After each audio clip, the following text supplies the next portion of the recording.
Hello students, कैसे हैं आप। उम्मीद करते हैं आप सभी अच्छे होंगे। आप सभी का स्वागत है हमारे साथ आपके अपने YouTube चैनल शुभ पाठशाला में। तो आज हम लेकर प्रेजेंट हुए हैं बहुत ही इंपॉर्टेंट और इंटरेस्टिंग चैप्टर, जो कि क्लास 12 की केमिस्ट्री का चैप्टर नंबर है 10 बायोमॉलिक्यूल्स, और इसे हिंदी में कहते हैं जैव अणु। तो आज इस वीडियो में हम क्या क्या स्टडी करने वाले हैं। सबसे पहला डाइसैकेराइड्स, सुक्रोज, माल्टोज और लैक्टोज। तो आइए वीडियो को स्टार्ट करते हैं और समझते हैं ये डाइसैकेराइड्स, सुक्रोज, माल्टोज और लैक्टोज क्या होते हैं। तो सबसे पहले बात करते हैं डाइसैकेराइड्स। ये क्या होते हैं? ऐसे सैकेराइड्स या ऐसे कार्बोहाइड्रेट्स जो हाइड्रोलिसिस के दौरान हमको 2 यूनिट देते हैं। किसके? उन मोनोसैकेराइड्स की। उन सारे के सारे कार्बोहाइड्रेट्स को हम डाइसैकेराइड्स कहते हैं। तो यहां पर हम कह सकते हैं जो कार्बोहाइड्रेट है वो क्या करेगा? हाइड्रोलिसिस के दौरान हमें क्या देगा? 2 यूनिट ऑफ मोनोसैकेराइड्स। मोनोसैकेराइड्स में क्या क्या हो सकते हैं? या तो ग्लूकोज हो सकता है, या फिर फ्रक्टोज हो सकता है, या फिर ग्लूकोज फ्रक्टोज हो सकते हैं, या गैलेक्टोज हो सकता है। मतलब कोई भी एक मोनोसैकेराइड हमें 2 यूनिट उसके फाइंड होने चाहिए। जैसे एक एग्जांपल लेते हैं, सुक्रोज। ये डाइसैकेराइड ही होता है। इसका जो मॉलिक्यूलर फार्मूला होता है वो होता है C12H22O11। ये डाइसैकेराइड्स है। जब इसका हम हाइड्रोलिसिस कराएं, मींस जल अपघटन कराएं, इन द प्रेजेंस ऑफ कोई भी डाइल्यूट एसिड, या फिर यहां पर हम इन्वर्टेज एंजाइम का भी यूज कर सकते हैं। तब हमें क्या मिलता है? तब हमें मिलता है C6H12O6, जो कि एक मोनोसैकेराइड है। दूसरा यूनिट भी हमको C6H12O6 मिलता है। ये क्या है? ये ग्लूकोज है। और ये क्या है? ये फ्रक्टोज है। तो यहां पर ये होता है अल्फा डी ग्लूकोज, और ये होता है beta D fructose. Beta D और ये फ्रक्टोज। इसी तरह से माल्टोज, ये फर्स्ट हो गया। माल्टोज, माल्टोज का भी सेम यही फार्मूला होता है।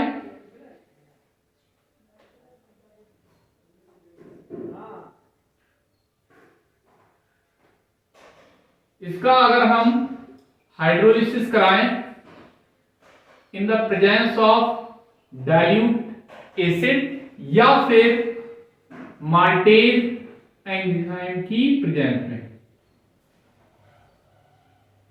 तब हमें क्या मिलेगा? हमें यहां पर 2 मॉलिक्यूल्स मिलते हैं। किसके? ग्लूकोज के। C6H12O6 ग्लूकोज, जो कि किस टाइप के होते हैं? ये अल्फा डी ग्लूकोज ही होते हैं। बात करें अगर हम लैक्टोज की, लैक्टोज का भी फार्मूला सेम ही होता है। C12H22O11 plus H2O। ये क्या है? लैक्टोज। इसका भी अगर हम हाइड्रोलिसिस कराएं in the presence of dilute acid या फिर लैक्टेज एंजाइम की प्रेजेंस में,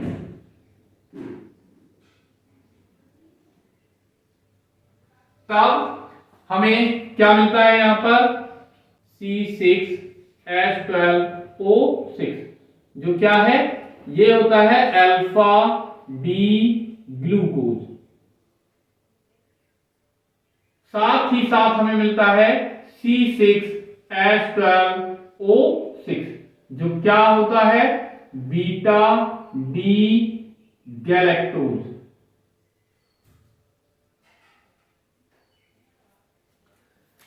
तो हमने यहां पर देखा, चाहे वो सुक्रोज हो, माल्टोज हो या फिर लैक्टोज हो, इन तीनों से ही हमें क्या मिल रहे हैं, ग्लूकोज, फ्रक्टोज, यहां पर केवल ग्लूकोज, यहां पर ग्लूकोज और गैलेक्टोज। मींस कहने का मीन ये है कि यहां पर हमें दो यूनिट मिल रहे हैं, किसके, मोनोसैकेराइड्स के।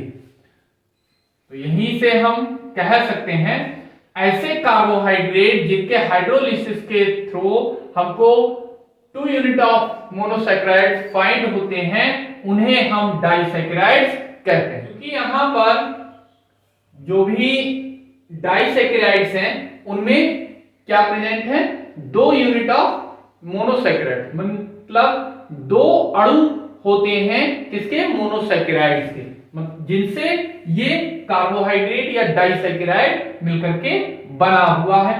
तो इन दोनों को अगर हम इस रिएक्शन को क्या करें, इनवर्सली करें, रिवर्सिबल करें, तो यहां से हमें देखने पर मिल रहा है कि ये दोनों मिल करके क्या बना रहे हैं, एक डाइसैकेराइड बना रहे हैं, साथ ही साथ एक ये वाटर मॉलिक्यूल दे रहे हैं। तो ये दोनों, इसका मतलब ये हुआ कि इसमें क्या है, मिले हुए हैं, ज्वाइंड अप रहते हैं, जुड़े हुए रहते हैं, और वो जिस आबंध से, जिस बॉन्ड से बॉन्डेड रहते हैं, उस आबंध को हम कहते हैं ग्लाइकोसाइडिक लिंकेज। हिंदी में इसे कहते हैं ग्लाइकोसाइडिक आबंध।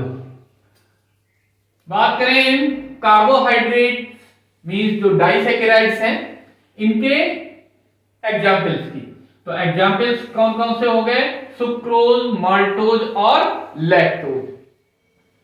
नेक्स्ट टॉपिक है सुक्रोज। तो इसका एक अदर नेम भी होता है जिसे हम कहते हैं केन शुगर। इसे हम हिंदी में इक्षु शर्करा मीन्स गन्ने की शक्कर, गन्ने की शक्कर या चीनी या शर्करा भी कहते हैं। इसे नाम से ही पता लग रहा है किस किस से बनाया जाता है, गन्ने से, साथ ही साथ चुकंदर से भी इसको बनाते हैं।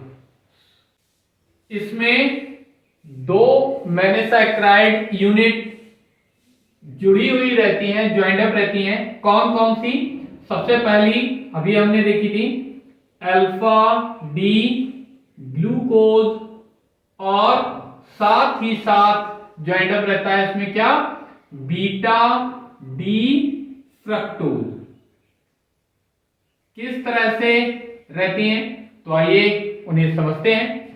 तो यहां पर अल्फा डी ग्लूकोज, इसका स्ट्रक्चर बना लेते हैं। 1 2 3 4 5 एंड 6।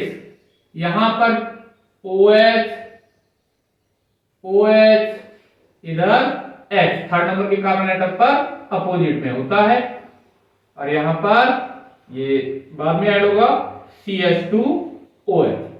तो ये हो गया 1 2 3 4 5 और ये 6। इधर H, इधर H, थर्ड नंबर के कार्बन एटम पर OH इस साइड, यहां पर H, और ये 5th नंबर के कार्बन एटम पर इधर H। तो क्या होगा, यहां से जो 1st नंबर का कार्बन एटम है वो इस तरह से ज्वाइंट रहता है किससे, 5th नंबर के कार्बन एटम से। अब इससे ज्वाइंट होना है किसे, बीटा डी फ्रक्टोज को। बीटा डी फ्रक्टोज भी बना लेते हैं। तो कार्बन कितने होते हैं, यहां पर 6 ही होते हैं।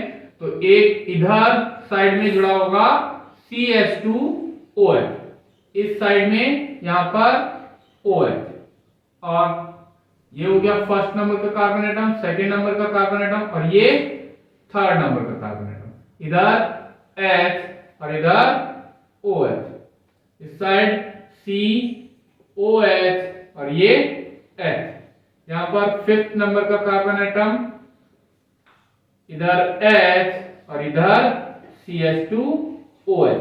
ये हो गया 6th नंबर का कार्बन एटम। अब 2nd नंबर का जो कार्बन एटम है वो क्या करता है, इस 5th नंबर के कार्बन एटम के साथ इस तरह से ज्वाइंट अप रहता है, इससे जुड़ा हुआ रहता है। अब क्या होगा, यहां पर जो 1st नंबर का कार्बन एटम है इस पर लगा हाइड्रोक्सी ग्रुप, और इसके 2nd नंबर के कार्बन एटम पर अटैच्ड ये हाइड्रोक्सी ग्रुप, ये आपस में रिएक्ट करके वाटर मॉलिक्यूल बना लेंगे H2O। यहां पर 2 H और एक O, एक O बच रहेगा, वो क्या करेगा, इन दोनों कार्बन एटम के साथ दोनों साइड से ज्वाइंट हो जाएगा। और किस तरह से ये स्ट्रक्चर बन जाएगा, ये H और इधर HO, ये फिनिश हो जाएगा, और यहां पर क्या बचेगा, ये ऑक्सीजन, और ये इस तरह से। तो ये दोनों मॉलिक्यूल यहां पर ज्वाइंट हो गए। तो ये क्या था, अल्फा डी ग्लूकोज, और ये क्या था, बीटा डी फ्रक्टोज।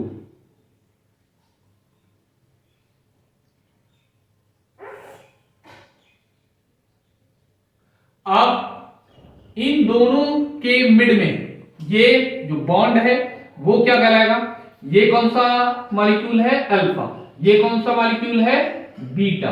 तो ये जो लिंकेज बना है वो यहां पर कहलाएगा ग्लाइसाइडिक लिंकेज। ये कौन से वाले प्रोजेक्शन फार्मूला थे, फिशर के। तो ये हो गए हमारे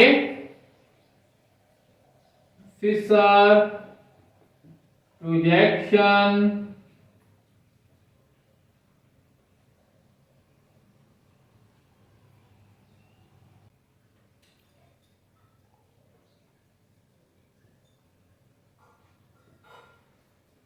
बात करें हम इसके हावर्थ प्रोजेक्शन फार्मूला में, तो उसे किस तरह से ड्रॉ करेंगे तो वो भी देख लेते हैं। तो सबसे पहले हम क्या बना रहे हैं, यहां पर अल्फा डी ग्लूकोज। तो ये अल्फा डी ग्लूकोज,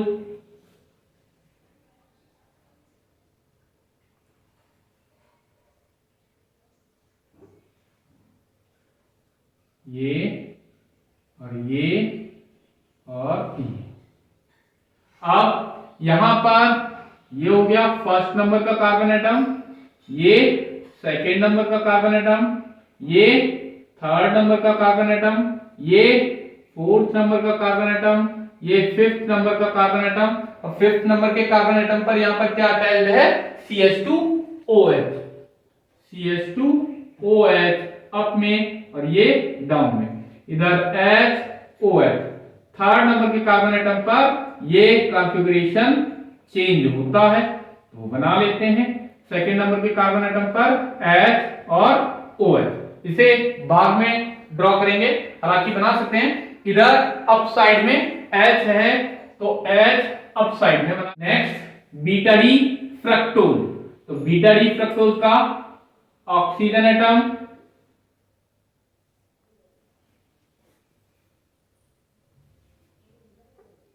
और ये, तो यहां पर ये ऑक्सीजन से जुड़ा हुआ था कौन सा, ये सेकंड नंबर का कार्बन एटम। तो फर्स्ट नंबर का कार्बन एटम किधर हो जाएगा, इधर डाउन में।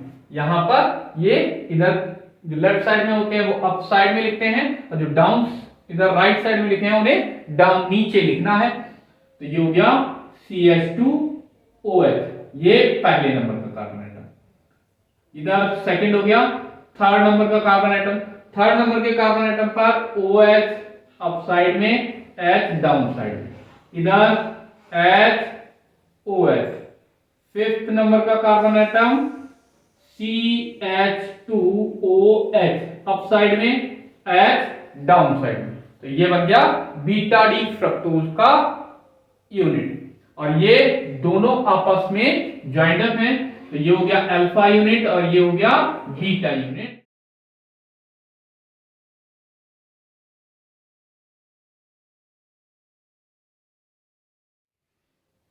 नेक्स्ट टॉपिक है माल्टोज। तो ये कहां फाइंड होता है, तो माल्टोज बहुत सारे पौधों में हमें मिलता है, और इसका हम अगर इंडस्ट्रियल प्रिपरेशन है वो कैसे किया जाता है, तो औद्योगिक स्तर पर इसका निर्माण जो स्टार्च होता है उस पर जब हम रिएक्शन कराएं किसकी, डाइस्टेज एंजाइम, तो उसके जल अपघटन से या हाइड्रोलिसिस से हमें माल्टोज फाइंड होता है। तो ये जो जौ होते हैं, जब हम उसके अंकुरित बीजों को पीस लें उससे बनता है माल्ट। उस माल्ट में डाइस्टेज एंजाइम होता है, तो उसके द्वारा हम ये माल्टोज फाइंड कर सकते हैं, बना सकते हैं। किस तरह से, तो यहां पर स्टार्च का फार्मूला होता है C6H10O5 का होला N, ये क्या है, स्टार्च। अब इस स्टार्च का हमें क्या कराना है, हाइड्रोलिसिस कराना है, NH2O किसके द्वारा, तो वो हम कराते हैं डाइस्टेज एंजाइम।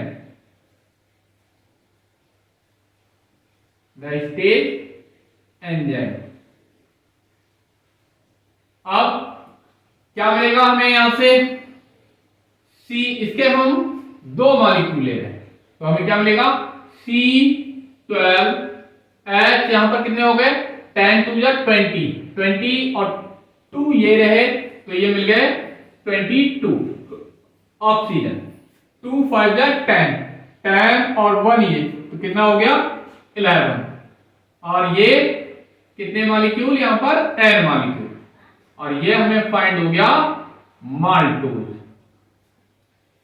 बात करें इस माल्टोज में कौन कौन सी यूनिट ज्वाइंड अप रहती हैं, तो इसमें 2 यूनिट होती हैं किसकी, 2 units of alpha D glucose. किस तरह से वो ज्वाइंड अप रहती हैं, आइए देखते हैं।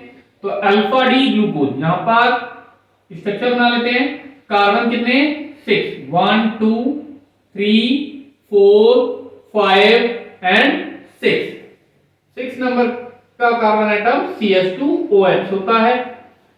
फिफ्थ नंबर के कार्बन एटम पर ये H, यहां पर HOH, इधर थर्ड नंबर के कार्बन एटम पर ये कॉन्फ़िगरेशन चेंज होता है, तो H और ये OH, इधर OH और ये H।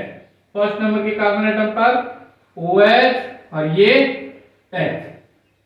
अब फर्स्ट नंबर का कार्बन एटम ये फिफ्थ नंबर के कार्बन एटम के साथ इस तरह से एक साइक्लिक स्ट्रक्चर में होता है। नेक्स्ट इसमें क्या ज्वाइंट होना है, यही अल्फा डी ग्लूकोज होना है, तो ये स्ट्रक्चर क्या हो गया, अल्फा डी ग्लूकोज का। तो यहाँ पर क्या बनना है, अल्फा डी ग्लूकोज ही सेम बनाना है।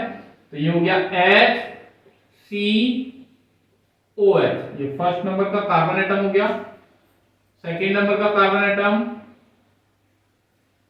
इधर थर्ड नंबर का कार्बन एटम H और OH, ये अपोजिट डायरेक्शन है। नेक्स्ट फोर्थ नंबर का कार्बन एटम, इधर OH और ये H। फिफ्थ नंबर का कार्बन एटम H और ये सिक्स नंबर का कार्बन एटम CH2OH, ये भी क्या हो गया, अल्फा डी ग्लूकोज। अब ये फर्स्ट नंबर का कार्बन एटम इस फिफ्थ नंबर के कार्बन एटम से इस तरह से ज्वाइंड अप रहता है।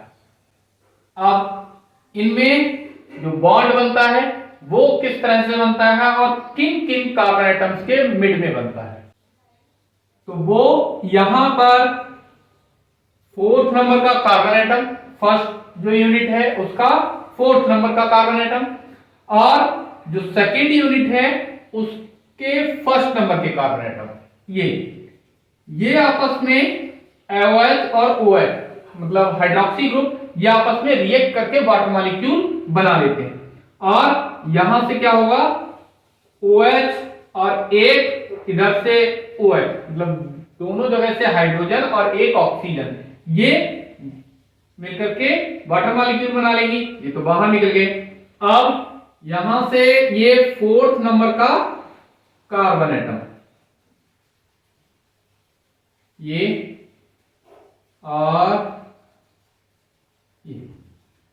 और यहां से ये फर्स्ट नंबर के कार्बन एटम से इस तरह से ज्वाइंट हो जाएगा।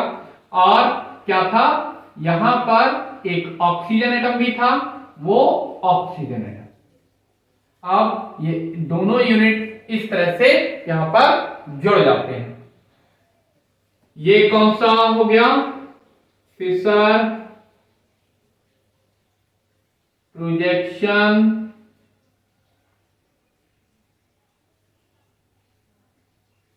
फार्मूला। किसका हो गया ये हो गया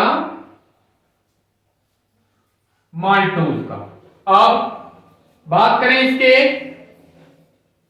हावर्थ प्रोजेक्शन फार्मूला की, तो वो कैसे बनाएंगे, ये ऑक्सीजन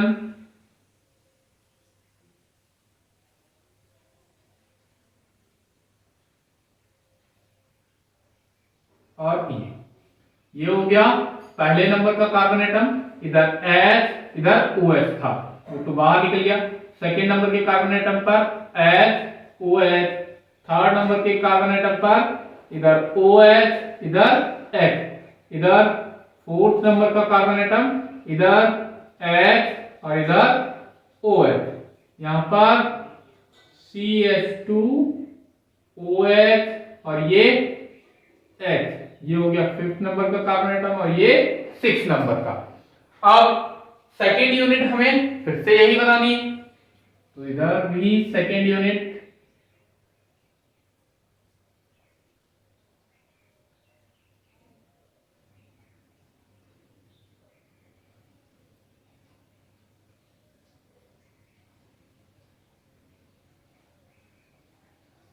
तो ये हो गया इसका फर्स्ट नंबर का कार्बन एटम, फर्स्ट नंबर के कार्बन एटम पर H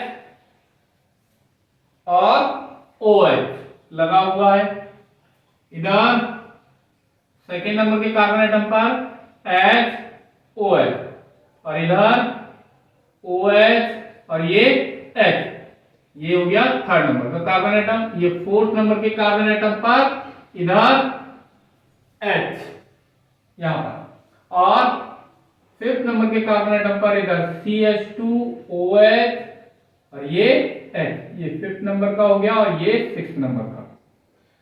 अब यहां पर ये हमने बनाया है, जो फर्स्ट नंबर का कार्बन एटम पर ज्वाइंट है वो ये रहा, जो सेकंड नंबर पर है उससे पहले बनाया है, और ये से फोर्थ नंबर के कार्बन एटम से हमें ज्वाइन करना है पहले नंबर का कार्बन एटम। तो ये रहा फर्स्ट नंबर का कार्बन एटम, ये फोर्थ नंबर का कार्बन एटम, इन दोनों को ज्वाइंट करना है ऑक्सीजन से, इस तरह से। तो ये क्या बना लिया इसने, यहां पर ग्लाइकोसाइडिक लिंकेज।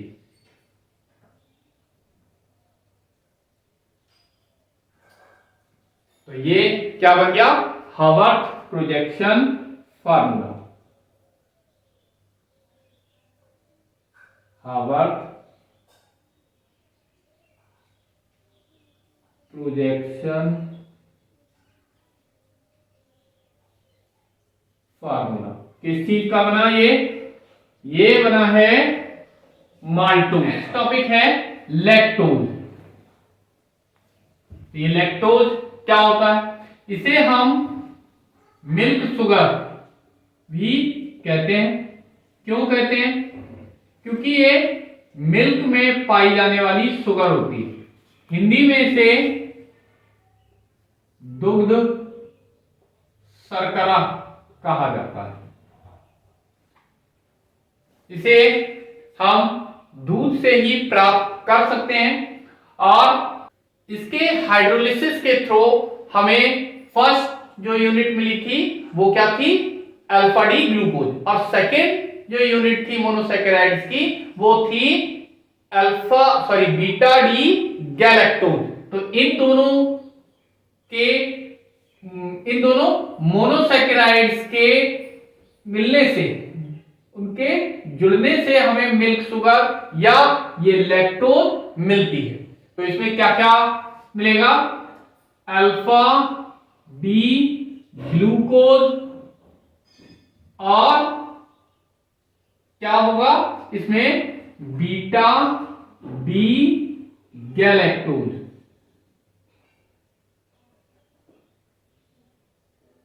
तो सबसे पहले इस अल्फा डी ग्लूकोज का स्ट्रक्चर बनाते हैं। C1 2 3 4 5 and 6। 6th नंबर का कार्बन एटम CH2, इधर H, ये 5th नंबर का हो गया, ये 6th नंबर का, ये 4th नंबर का, इधर OH और इधर H। 3rd नंबर के कार्बन एटम पर इधर H और इधर OH। 2nd नंबर के कार्बन एटम पर OH और ये H, इधर यहां पर OH और यहां पर H। तो ये फर्स्ट नंबर का कार्बन एटम इस तरह से 5th नंबर के कार्बन एटम से ज्वाइंट रहता है। ये फर्स्ट और ये सेकंड, थर्ड। अब ये क्या बन गया, अल्फा डी ग्लूकोज। अब इसमें क्या जुड़ा है, बीटा डी गैलेक्टोज। वो कैसा बनेगा, तो बिल्कुल सेम ही रहता है लेकिन थोड़ा सा इसमें डिफरेंस है। वो क्या है, इस 4th नंबर के कार्बन एटम पर जो अरेंजमेंट है वो चेंज हो जाता है। OH आ जाएगा इधर लेफ्ट साइड में और H चला जाएगा राइट साइड में। तो यहां पर ज्वाइंट करना है किसको, ये, और ये कैसा होगा, बीटा डी गैलेक्टोज। तो बीटा डी गैलेक्टोज में ये पहले नंबर का कार्बन एटम भी चेंज होगा। तो इधर आ जाएगा क्या, H और इधर OH, यहां पर COH और ये H। ये फर्स्ट नंबर का कार्बन एटम, ये सेकंड नंबर। थर्ड पर इधर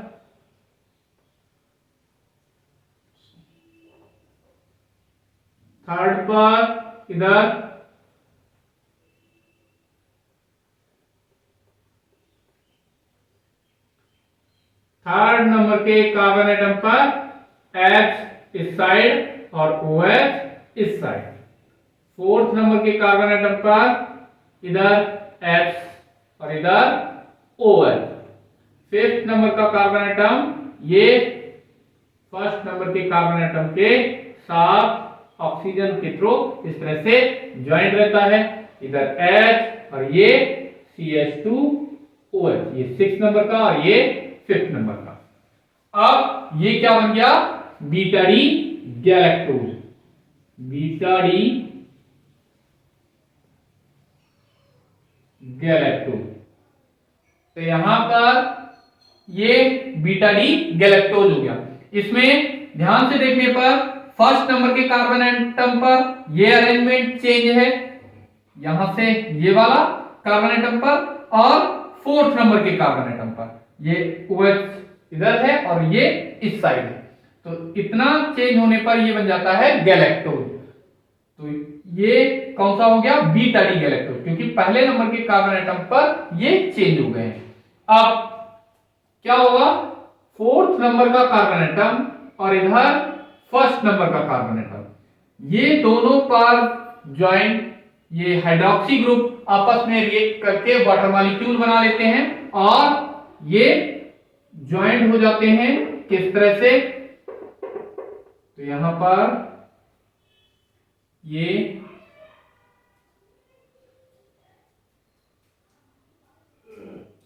और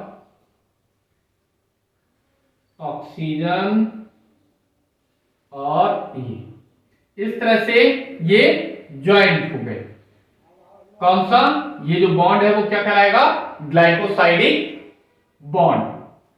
ये कौन सा हो गया? Fischer projection formula. बात करें इसके हावर्थ प्रोजेक्शन फार्मूला, तो वो कैसे ड्रॉ करेंगे? तो सबसे पहले क्या करते हैं, इसको ड्रॉ कर लेते हैं या इसको ड्रॉ कर लीजिए, किसी एक को बना लेते हैं। तो यहां पर ऑक्सीजन,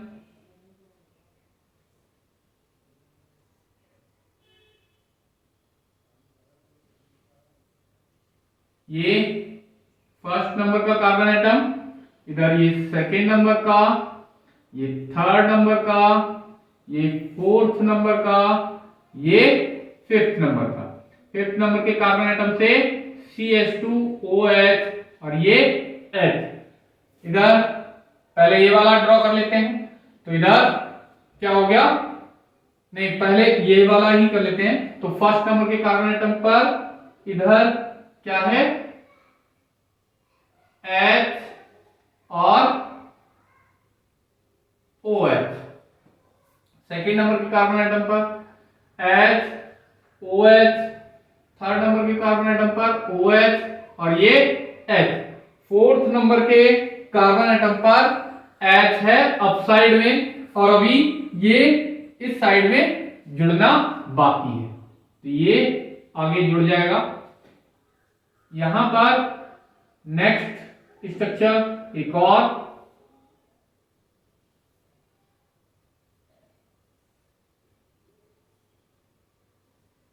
अब इसमें ये वाला बना लेते हैं। तो फर्स्ट नंबर का कार्बन एटम, ये हो गया फर्स्ट नंबर का कार्बन एटम इधर, ये सेकेंड नंबर का,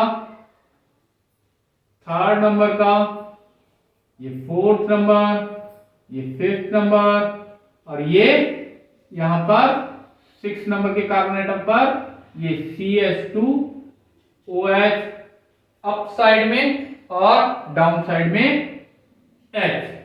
यहां पर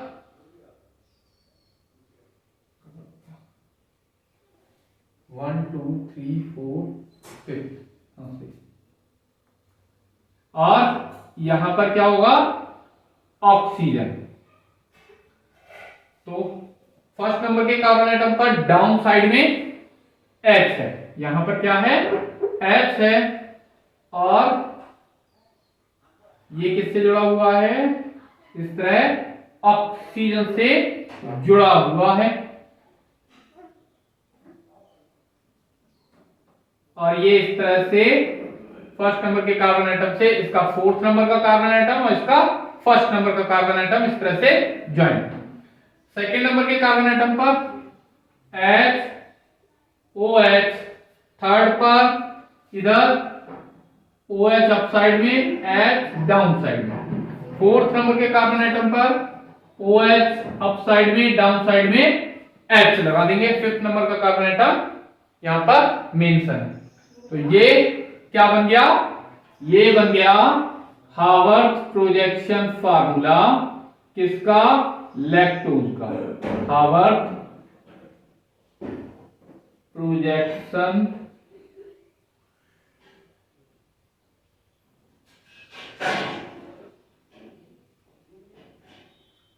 फार्मूला किसका बन गया? ये